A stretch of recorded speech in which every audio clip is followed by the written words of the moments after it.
Hello guys, welcome back to my channel that's a study material. आज मैं आपको पढ़ाऊंगी present indefinite tense. इससे पहले हम लोग कॉन्टिन्यूअस की और परफेक्ट की सीरीज़ को कंप्लीट कर चुके हैं। उसकी लिंक मैं डिस्क्रिप्शन बॉक्स में मेंशन कर दूंगी। You will go and check out from there. And video को आप एंड तक देखिएगा, बीच में स्टॉप मत करिएगा।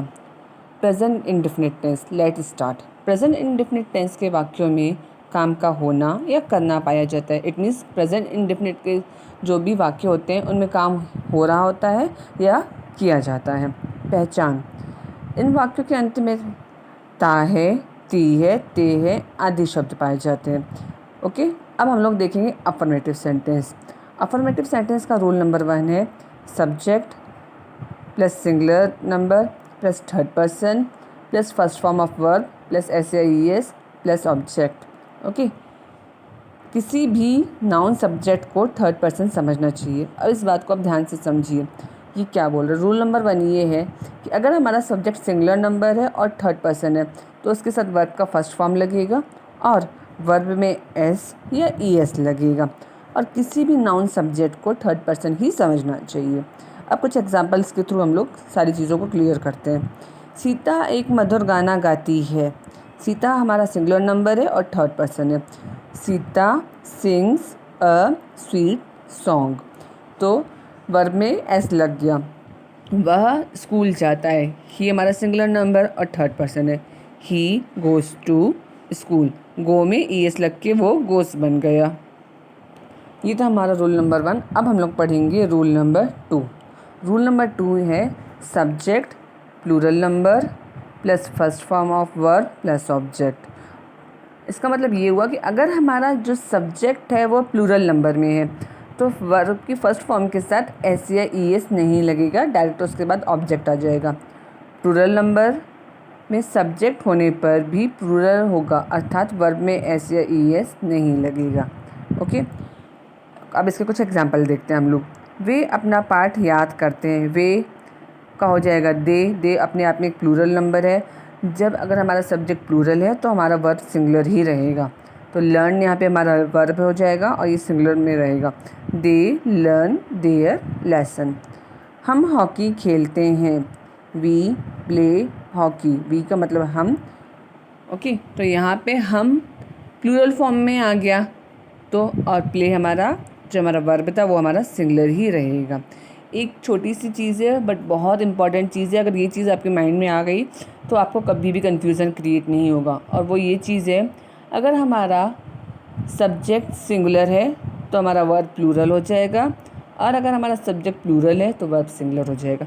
सिर्फ ये दो बातें अगर अपने माइंड में सेव करते हैं तो प्रेजेंट इंडेफिनिट में आपको कभी भी कोई भी कन्फ्यूज़न नहीं होगा। मैं एक बार फिर से रिपीट कर देती हूँ। अगर हमारा सब्जेक्ट सिंगुलर है तो हमारा वर्ब प्लूरल हो जाएगा, अगर हमारा सब्जेक्ट प्लूरल है तो वर्ब हमारा सिंगुलर हो जाएगा। That's it. इसको आप अपने माइंड में सेव कर लीजिए।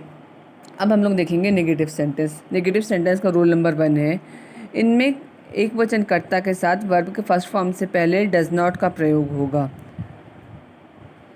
अब इसमें ये बोल रहा है कि अगर हमारा सब्जेक्ट सिंगुलर है तो जब हम उसका नेगेटिव बनाएंगे तो उसके बाद सब्जेक्ट के बाद डज नॉट का यूज़ होगा।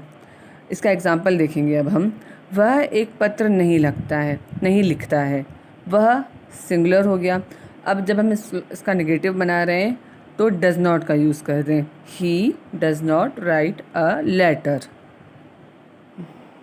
अब इसका दूसरा एग्जांपल है सीता एक मधुर गाना नहीं गाती है। Sita does not sing a sweet song. Sita के बाद डज नॉट आया, सिंग अ स्वीट सॉन्ग। अब इसमें एक चीज़ और भी इम्पॉर्टेंट है कि आप लोग ये बोलेंगे कि यहाँ पे अगर नाउन सिंगुलर है, अगर हमारा सब्जेक्ट सिंगुलर है तो हम लोग वर्ब को प्लूरल क्यों नहीं कर रहे हैं, जो जैसे कि हम लोग अफर्मेटिव सेंटेंस में कर रहे हैं। तो यहाँ पे डज नॉट आ रहा है, तो डज नॉट अपने आप में प्लूरल वर्ब का काम कर रहा है, इसलिए हमारा यहाँ पे वर्ब सिंगुलर ही होगा।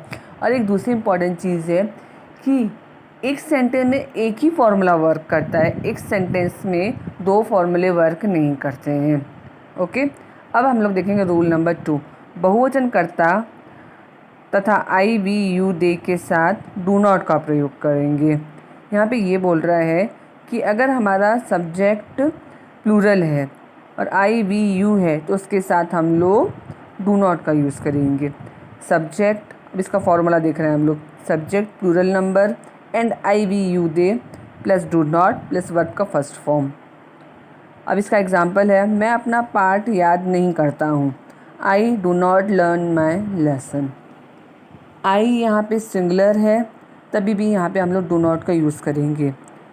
आई do not learn my lesson. Next है, वे हॉकी नहीं खेलते। They do not play hockey. They यहाँ पे प्लूरल है तो यहाँ पे डू नॉट लगेगा।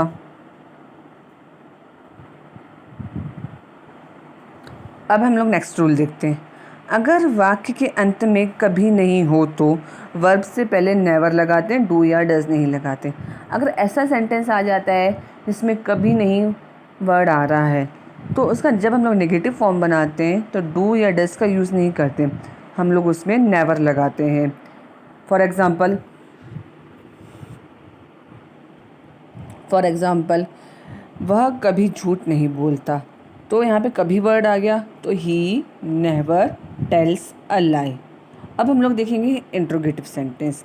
इंट्रोगेटिव का सेंटेंस का रूल नंबर 1 है, इंट्रोगेटिव सेंटेंस में ही शी इट और एक वचन नाउन के साथ डज में डज वाक्य में कर्ता से पहले ले जाते हैं। इट मीन्स जब हम इंट्रोगेटिव सेंटेंस बनाते हैं, अगर हमारा नाउन सिंगुलर है, हमारा सब्जेक्ट अगर सिंगुलर है, ही शी इट है, तो उसके साथ हम लोग डज का यूज़ करेंगे और जो हमारा सेंटेंस स्टार्ट होगा वो डज से स्टार्ट होगा। ये चीज़ मैंने आपको हर टेंस में समझा। ये इंट्रोगेटिव का मतलब होता है प्रश्नवाचक वाक्य, तो यहाँ पे डज पहले आ जाएगा। Does plus subject single number third person plus verb का first form then after object. अब इसके कुछ हम लोग एग्जाम्पल देखेंगे। इसका फर्स्ट एग्जाम्पल है, क्या वह किताब पढ़ता है। Does he read a book. वह मीन्स सिंगुलर पर्सन, तो सिंगुलर पर्सन है तो उसके साथ does he read a book. Next है हमारा, क्या तुम्हारी माँ तुमसे प्रेम करती है। यू ओके, तो यहाँ पे क्या आएगा, does your mother loves you. अब है हमारा रूल नंबर 2। रूल नंबर 2 ये है कि आई वी यू दे और बहुवचन नाउन कर्ता के साथ सबसे पहले डू, फिर कर्ता, फिर वर्ब, फिर उसका फर्स्ट फॉर्म आता है।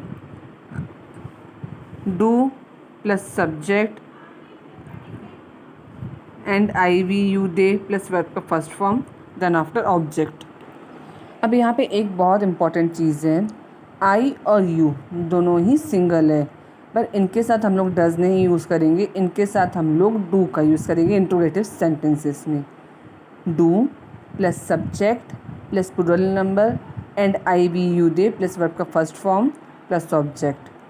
क्या मैं तुम्हें एक कलम देता हूँ। Do I give you pen.